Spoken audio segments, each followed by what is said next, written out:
Hello বন্ধুরা, আজ আমরা সরল সুদ অর্থাৎ দ্বিতীয় অধ্যায়টা শুরু করব, সিম্পল ইন্টারেস্ট শুরু করব। এর আগে আমরা প্রথম অধ্যায়ের 5টা অনুশীলনী আমরা করে দিয়েছি পার্ট পার্ট আকারে, সেইগুলো একটু তোমরা দেখে নিও এবং আমাদের এই সাউন্ডলেস ম্যাথামেটিক্স চ্যানেলটাকে একটু সাবস্ক্রাইব করে নিও, যাতে করে আমাদের যে উদ্দেশ্য টোটাল ক্লাস 10-এর বইটাই আমরা তোমাদের সামনে রিপ্রেজেন্ট করব, তাতে করে তোমরা সব অঙ্কগুলো পেয়ে যাও। প্রথমেই আমরা এবার সরল সুদে এগোবো। সরল সুদ ব্যাপারটা আমাদের আগে বুঝতে হবে। প্রথমে কোনো এক ব্যক্তি সে তার খুব অসুবিধার জন্য কিছু টাকা ধার করলো, সেই ধার করা টাকাটাই অন্য কোনো ব্যক্তির কাছ থেকে নিল, অর্থাৎ যে ব্যক্তিটি টাকা ধার দিচ্ছে, সেই ক্ষেত্রে যে ব্যক্তি টাকা ধার দিচ্ছে তাকে বলা হয় উত্তমবর্ণ, এবং যে ব্যক্তি টাকা ধার নিচ্ছে তাকে বলা হয় অধমবর্ণ, অর্থাৎ তাকে টাকা ধার নিতে হচ্ছে। এই উত্তমবর্ণ আর অধমবর্ণ কথা দুটো খুব শর্ট কোশ্চেনে পড়ে। এবার আমরা ডিরেক্টলি এখানে ইন্ট্রোডাকশানে চলে আসব। একটা সূত্রের মাধ্যমে আমাদের এই চ্যাপ্টারটা শেষ হবে, PRT/100 সূত্র ধরে। তাহলে আমরা প্রথমেই শুরু করব আসল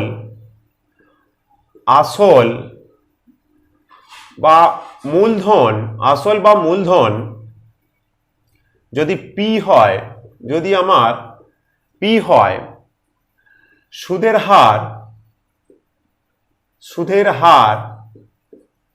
হার যদি R% হয়, অর্থাৎ বাৎসরিক হিসাবে এটা ধরতে হবে, এবং সময় বছর হিসাবে ধরতে হবে। সময় যদি আমার টি হয়, টাইম, আর এটা রেট অফ ইন্টারেস্ট, তাহলে আমার সুদ capital I, that's mean interest, সুদ সমান PRT/100, PRT/100। এই সূত্রটাকে কাজে লাগিয়ে আমরা সমস্ত অঙ্কগুলো নামাবো। আজকের আমরা পার্ট 1 থেকে অঙ্ক শুরু করব, এই সূত্রটাকেই কাজে লাগাবো। এবার আমার যে কোনো একটা মান যদি চায় যে সুদ কিংবা সুদের হার কিংবা সময় কিংবা আসল, সেই ক্ষেত্রে এখানে মূলধন বলাটা ঠিক যুক্ত নয়, এখানে একটা মূলধন কথাটা আমি দেবো না, আসল কথাটাই ধরে এখানে অঙ্ক করব। আর এই সূত্রটাকে কাজে লাগিয়ে একের দাগের অঙ্কটা আমরা শুরু করব। একের দাগের অঙ্কটা কি বলছে দেখো, দুই বন্ধু একসঙ্গে একটি ছোট ব্যবসা চালাবার জন্য বার্ষিক 12% সরল সুদের হারে একটি ব্যাংক থেকে 15,000 টাকা ধার নিলেন। 15 বছর পরে ওই টাকার জন্য তাদের কত টাকা সুদ দিতে হবে হিসেব করে লিখি। প্রথমত এখানে আমাকে অঙ্কটা পড়েই বুঝতে হবে যে আসল আমার কত। এখানে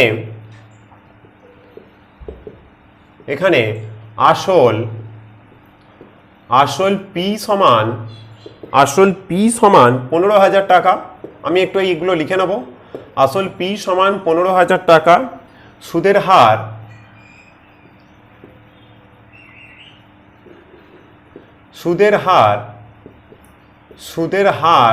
স্মল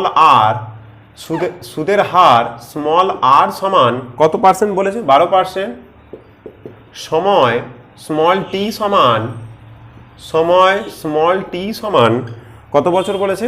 4 বছর হলে কত টাকা সুদ দিতে হবে। অতএব সুদ ক্যাপিটাল আই সমান PRT/100 ইকুয়াল টু পি মানে 15,000 গুণিতক আর মানে 12%, টি মানে 4 বছর বাই 100। দুটো শূন্য কাটলো, 4×12 48, 4×12 48-এর সাথে 15 গুণ করব, 8×15 120, শূন্য হাতে রইল 12, 4×15 60 আর 12 72, আর একটা শূন্য, 7,200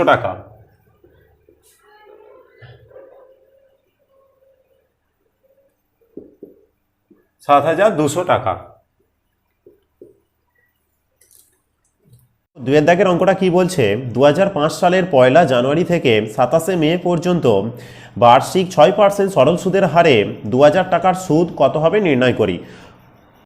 দুয়ের দাগের অঙ্ক প্রথমেই আমাকে বুঝতে হবে যে 1 জানুয়ারি থেকে 27 মে পর্যন্ত মোট কতদিন হচ্ছে, এবং তাকে 365 দ্বারা ভাগ করে বছরে যাব, আর 2005 সালটা লিপ ইয়ার নয়, এটা আমরা জানি। তাহলে প্রথমেই আমরা কাজ করব 1 জানুয়ারি থেকে 1 জানুয়ারি থেকে মে পর্যন্ত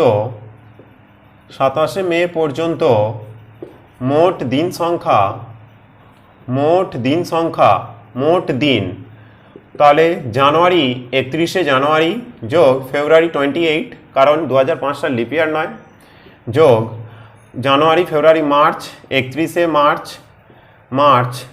মার্চ এপ্রিল 30শে এপ্রিলের পর মে মাসে 27 তারিখে আমাকে দিতে হবে, তাহলে আমি 26 তারিখ পর্যন্তই আমি হিসেব করব। অর্থাৎ সুদরা কতদিন চলছে, কতদিন টাকাটা ধার নিয়েছি, এটা যোগ করলে 146 দিন ইকুয়াল টু 146/365 365 দ্বারা ভাগ করলে এটা বছর হবে। এবার আমরা লিখে নেব এখন আসল পি সমান 2000 টাকা ধার নিয়েছে, 2000 টাকা। সুদের হার আর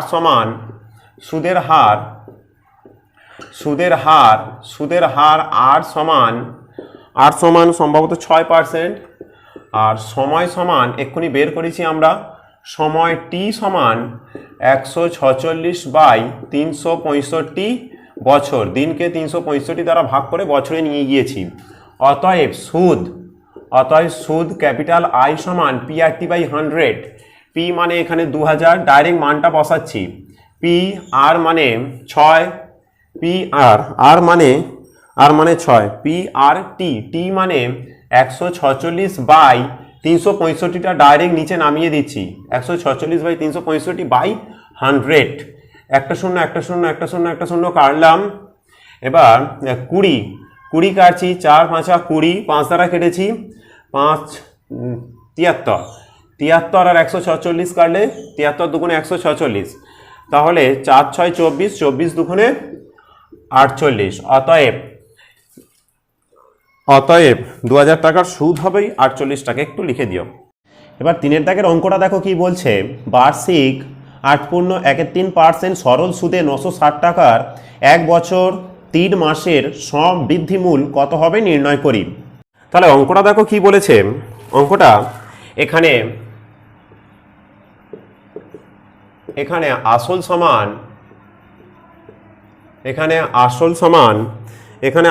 সমান কত বলেছে, 960 টাকা। 960 টাকা। তোমরা একটু আসল পি সমান ব্র্যাকেট ওইগুলো ভালো করে লিখে নেবে। আসল সুদের হার সমান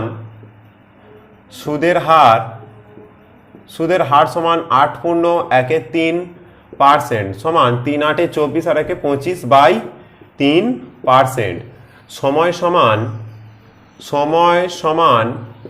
1 বছর 3 মাস। তাহলে মাসটাকে বছরে নিয়ে যেতে হবে। ইকুয়াল টু 1 যোগ 3/12 বছর ইকুয়াল টু 1 যোগ 1 4 ইকুয়াল টু 4 লসাগু, 4 যোগ 1 4 লসাগু হবে ইকুয়াল টু 5 4 বছর, 5 4 বছর। অতএব সুদ ক্যাপিটাল আই PRT/100। এখানে পি 960 গুণিতক আর মানে আমার 25/3, 3টা আমি ডাইরেক্ট নিচে নামিয়ে দিচ্ছি, 25/3। টি মানে 5/4, 5/4 নিচে নামিয়ে দিলাম, ইন্টু 100। এবার আমি কাটাকাটি করছি। কাটাকাটি করলে 25 আর 100 কাটলে 4 25 100। আবার 4 আর 96 কাটলে 4 দুগুণে 8, 16 4 4 16 240। আবার 4 আর 240 কাটলে 4 6 24 60। আবার 3 আর 60 কাটলে 3 20 60, 5 20 100, 100 টাকা। অতএব সবৃদ্ধিমূল মানে সুদ আর আসল। তাহলে আমার আসলটা কত, 960 যোগ 100 ইকুয়াল টু 1060 টাকা। আমাদের অ্যান্সার 1060 টাকা। দেখো কি বলছে। উৎপল বাবু তার জমি চাষের জন্য সমবায় ব্যাংক থেকে বার্ষিক 6% সরল সুদের হারে 3200 টাকা 2 বছরের জন্য ধার নিলেন। 2 বছর পরে সুদ আসলে তাকে কত টাকা শোধ করতে হবে হিসেব করে লিখি। দেখো তাহলে এখানে প্রথমত অঙ্কটা পড়ে আমরা বুঝতে পারলাম এখানে কত টাকা তিনি ধার নিয়েছেন। এখানে আসল সমান আসল আসল পি সমান কত টাকা তিনি ধার করেছেন, 4 দাগের অঙ্ক 3200 টাকা তিনি ধার করেছেন, 3200 টাকা, 3200 টাকা। সুদের হার সুদের হার সুদের হার আর পার্সেন্ট, সুদের হার আর পার্সেন্ট সমান, সুদের হার আর সমান কত পার্সেন্ট, 6% হারে সুদ নিয়েছে, 6%। আর সময় কত বছরের জন্য নিয়েছে, সময় টি সমান, সময় টি সমান কত বছরের জন্য তিনি ধার নিয়েছেন, 2 বছরের জন্য ধার নিয়েছেন 2। তাহলে আমরা আগে সুদটা বের করি, তারপর সুদ আসল। অতএব সুদ সমান পিআরটি বাই, সুদ সমান পিআরটি বাই 100। এখানে 3200 গুণিতক আর মানে 6 ইন্টু 2 পিআরটি বাই 100, 0 0 কাটলো, 32 দুগুণে 64, 64কে 6 দ্বারা গুণ করবো, 4 6 4, 6 6 36, 37 38, 384, 384 টাকা। এটা সুদ। তাহলে সুদ আসল কত, আসলটা যোগ হবে। অতএব সুদ আসল সমান, সুদ আসল সমান 3200 যোগ 384 টাকা, 3200 যোগ 384 টাকা ইকুয়াল টু 4853, 3584 টাকা। একটু তোমরা গুছিয়ে লিখে নিও। ওকে, এবার আমরা 5 দাগের অঙ্কটা করব। বার্ষিক 5.25% সরল সুদের হারে শোভা দেবী একটি ব্যাংকে কিছু টাকা জমা রাখেন। 2 বছর পর তিনি সুদ হিসাবে 840 টাকা পেলেন। তিনি কত টাকা জমা রেখেছিলেন হিসেব করে লিখি। অর্থাৎ তাহলে অঙ্কটা পড়ে আমরা বুঝলাম যে মোটামুটি তিনি কত টাকা জমা রেখেছিলেন, অর্থাৎ আসলটা আমাকে বের করতে হবে, সুদটা আমার এখানে দেয়া আছে। তাহলে একই রকমভাবে এখানে আসল সমান পি, এটা ধরি, এটা বের করতে হবে। আসল সমান পি, সুদের হার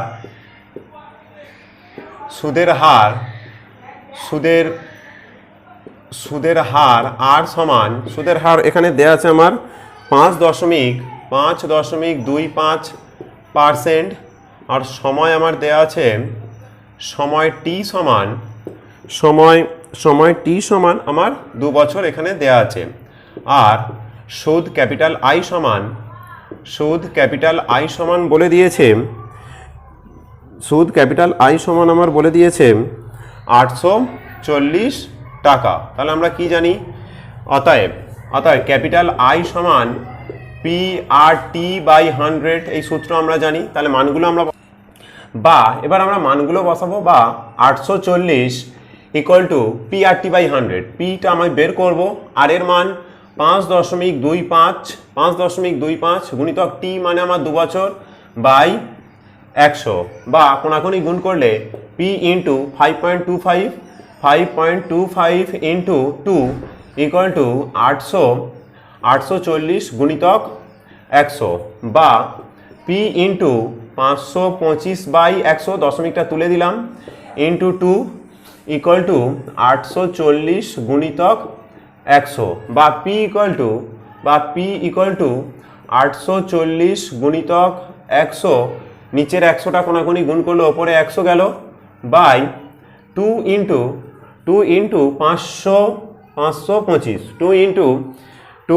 525। এবার আমি কাটাকাটি করছি, 2 আর 100 কাটছি, 50 দুগুণে 100, আবার 25 দ্বারা কাটছি, 25 দুগুণে 50, একে 25 দ্বারা কাটলে 21 হয়। আবার একে আমি 21 আর 840 কাটলে 4 হয়, 4 আর একটা শূন্য 40 হবে ইকুয়াল টু, তাহলে 40 আছে, 100 আছে আর 2 আছে, 40 দুগুণে 80 আর 2টো শূন্য, 40 দুগুণে 80 আর 2টো শূন্য, 8000। অতএব তিনি 8000 টাকা জমা রেখেছিলেন। এবার দেখো 6 দাগের অঙ্কটা দেখো। গৌতম একটি মুরগি খামার খোলার জন্য একটি সমবায় ব্যাংক থেকে বার্ষিক 12% সরল সুদ হারে কিছু টাকা ধার নিলেন। প্রত্যেক মাসে তার 378 টাকা সুদ দিতে হয়। তিনি কত টাকা ধার নিয়েছিলেন নির্ণয় করি। এবার আমরা 6 দাগের অঙ্কটা পড়ে যেটুকু বুঝতে পারলাম যে গৌতম 12% সরল সুদের হারে কিছু টাকা ধার নিয়েছে এবং তাকে 378 টাকা হিসাবে সুদ দিতে হয়।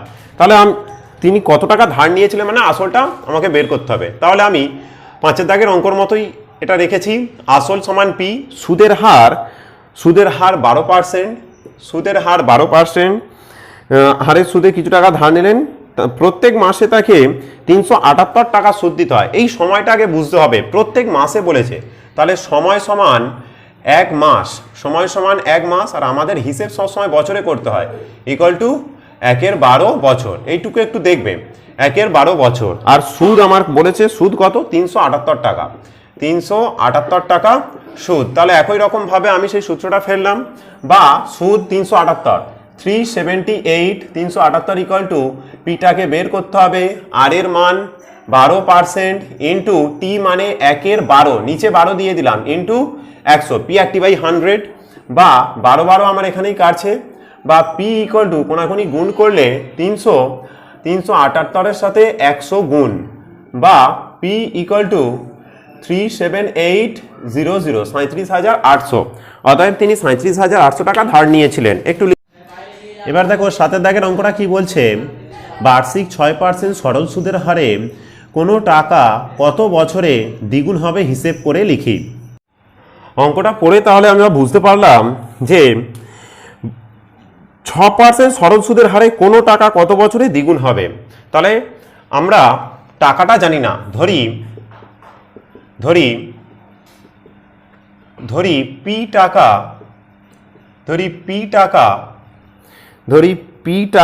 টি বছরে,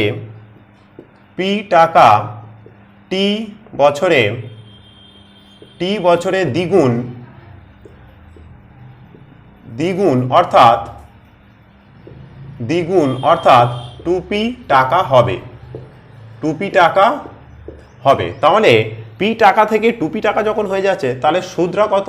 অতএব সুদ সমান 2p মাইনাস পি টাকা ইকুয়াল টু পি টাকা, এখন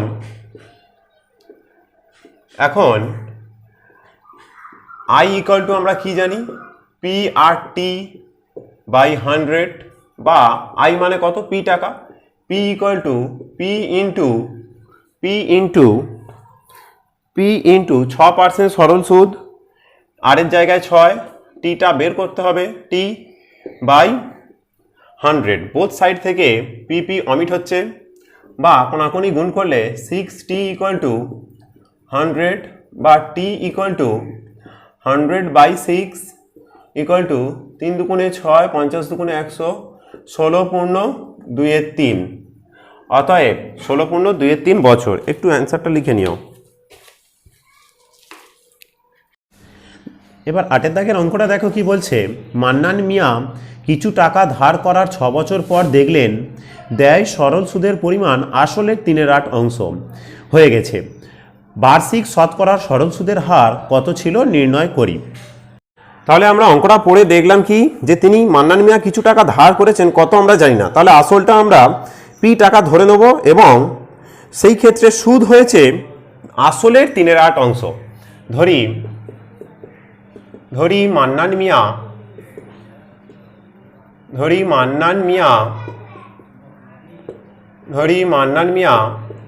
পি টাকা,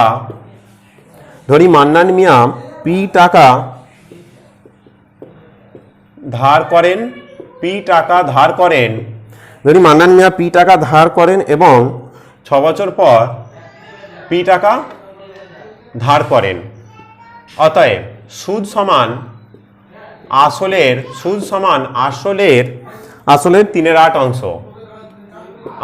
3/8 অংশ, তাহলে 3p/8 টাকা, 3p/8 টাকা, এটা আমার সুদ। তাহলে আমরা কি জানি, এখন আই ইকুয়াল টু PRT/100, মানগুলো বসাই। এখানে আই মানে কত, সুদ আই সমান কত আমার 3p/8, বা 3p/8 equal to P into সুদের হার কত, সুদের হার আমার বের করতে দিয়েছে আর থাকবে, আর সময় আমার 6 বছর, 6/100, বোথ সাইড থেকে পিপি অমিট হলো, 3 আর 6 কেটে 2 করলাম, 3 দুগুণে 6, আর 2 আর 100 কেটে 50 করলাম। তাহলে কোনাকুনি গুণ করলে আর গুণিতক 8 ইকুয়াল টু 50, বা 8 ইকুয়াল টু 50/8 ইকুয়াল টু 25/4। 2 দ্বারা কেটেছি, তাহলে 4 6 24, 1 25, 6 পূর্ণ 1 4%। এটাই আমার সুদের হার।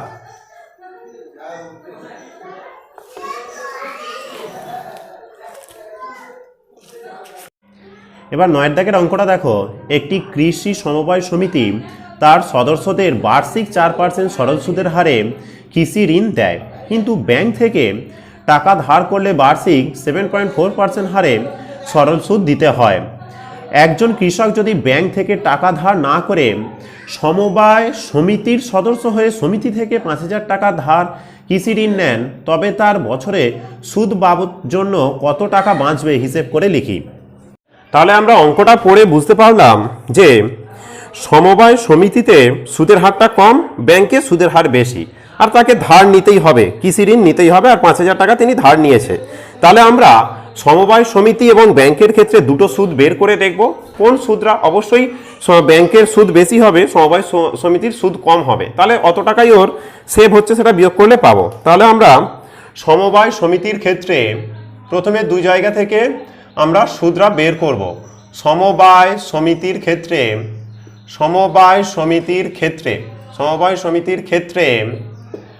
আসল সমান 5,000 টাকাই ধার নিতে হবে। আসল সমান 5,000 টাকা। সুদের হার সমান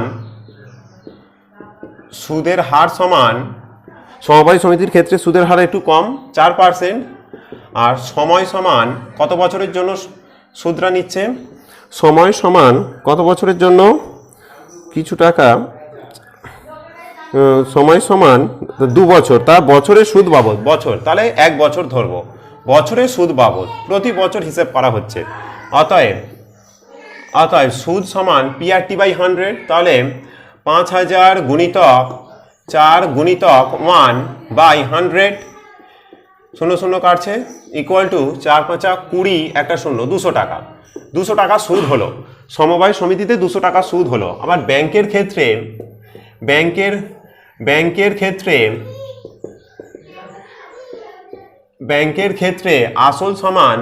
আসলটা একই রকম থাকবে। আসল সমান 5,000 টাকা। সুদের হার সমান 7.4%। আর সময় সেই 1 বৎসরের হিসেব হচ্ছে। সময় সমান 1 বৎসর। অতএব সুদ সমান PRT/100, 5,000 গুণিতক 7.4 গুণিতক 1/100, 0 0 0 0 কাটছে, ইকুয়াল টু 50 গুণিতক 7.4, দ্যাটস মিন 74/10, একটা 0 কাটছে। তাহলে 74-এর সাথে 5 গুণ করবো, 4 5 20, 0 হাতে রইল 2, 5 7 35, 36, 37, 370 টাকা। তাহলে আমার কত টাকা সেভ হচ্ছে? 370 টাকা থেকে 200 টাকা যদি বিয়োগ করি, 0 7 1, 170 টাকা। অতএব ওই ব্যক্তি ব্যাংকে থেকে সুদ না নিয়ে সমবায় সমিতি থেকে ঋণ ধার নিলে 170 টাকা সেভ হবে। এটা একটু লিখে নিও।